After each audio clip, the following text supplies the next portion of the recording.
Welcome back to Hannity. So this week, WikiLeaks released a new batch of documents allegedly containing information about tactics the CIA uses as part of its surveillance program. Joining us now with reaction, former intelligence official of the U.S. National Security Agency, William Binney, and former senior intelligence officer, Lieutenant Colonel Tony Shaffer. Hey, Mr. Binney, let me start with you. One of the things that I have a headline here in front of me, WikiLeaks, CIA uses stolen malware to attribute cyber attacks to nations like Russia.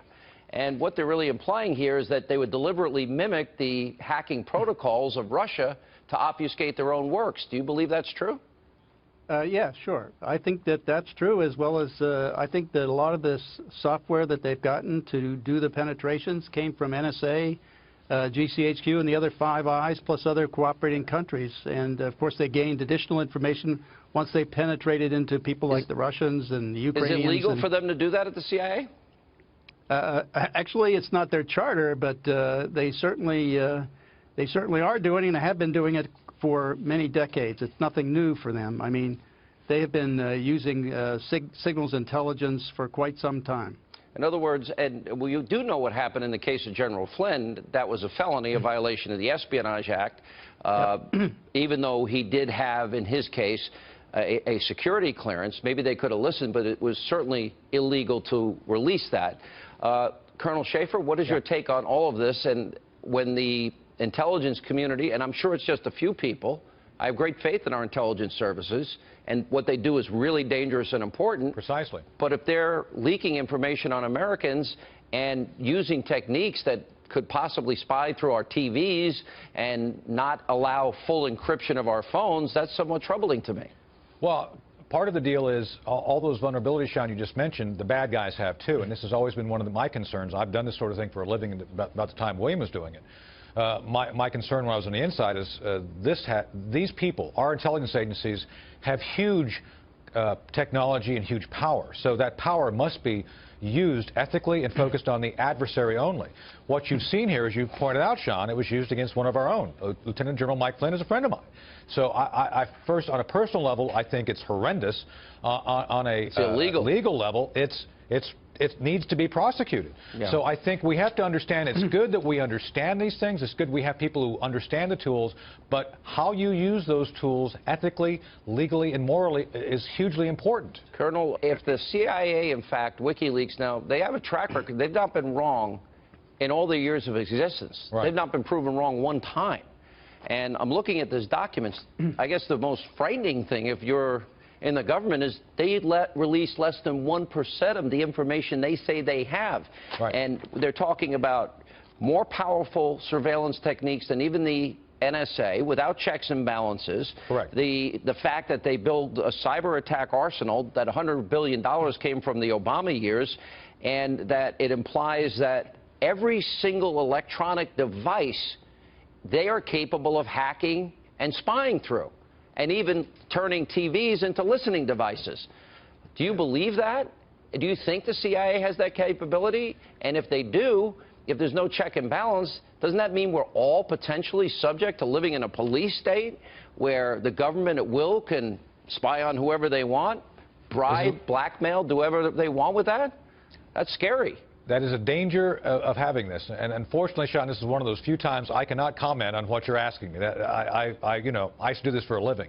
I will say this: I think some of those things are even more powerful than you listed, and that's why ethically, legally, and as William said, you have to be very specific about how you use Title 18 as law enforcement, Title 10 is military, EO 12333, Title 50 is intelligence, which has U.S. person restrictions. President Obama, I have a feeling, didn't care. He just told people to go out and do things, and this is where morally you have to have someone who is at the top willing to do the hard things of saying, it is my job to restrict people from using those things abusively. We don't have constitutional protections. Precisely, and this is where we were going. And let me say this, and I don't know if Bill will agree with me or not, ATP 2829, the so-called Russian tool that we used to hack the DNC, Sean, we did it. Not me, but our guys. Former members of NSA, retired intelligence officers, use these tools to break in there and get the information out. That's what the Democrats don't want to talk about because it doesn't fit their narrative. You know that for a fact? You know the Democrats did it, or that former operatives did it? using the malware techniques that they put the Russians' fingerprints on Sean, it and make it appear like the Russians. In other words, you're telling me this whole Russian story that the media has been running with for months and months and months,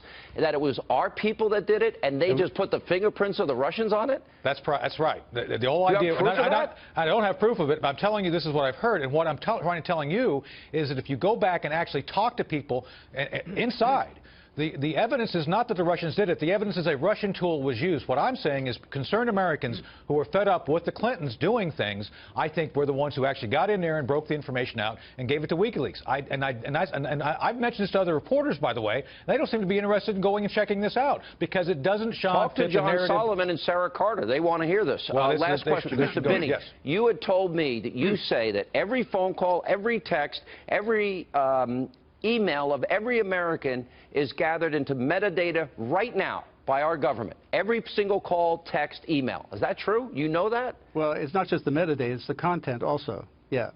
And our government is storing every conversation. And that's why I wrote that up in a sworn affidavit in support of Jewell versus NSA, challenging the constitutionality of NSA And you say collecting Executive all this Order data. 12333 allows that. Yeah, Section 23C.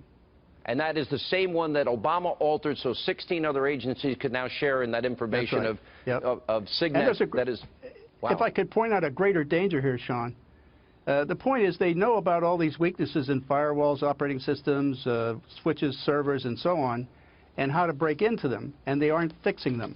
That means that everybody in the world, including all of us here in the U.S., are still sitting there all vulnerable to attacks. Right. And they're doing it as you're saying they're doing it as a matter of course, and that's why you left after 32 years at the NSA.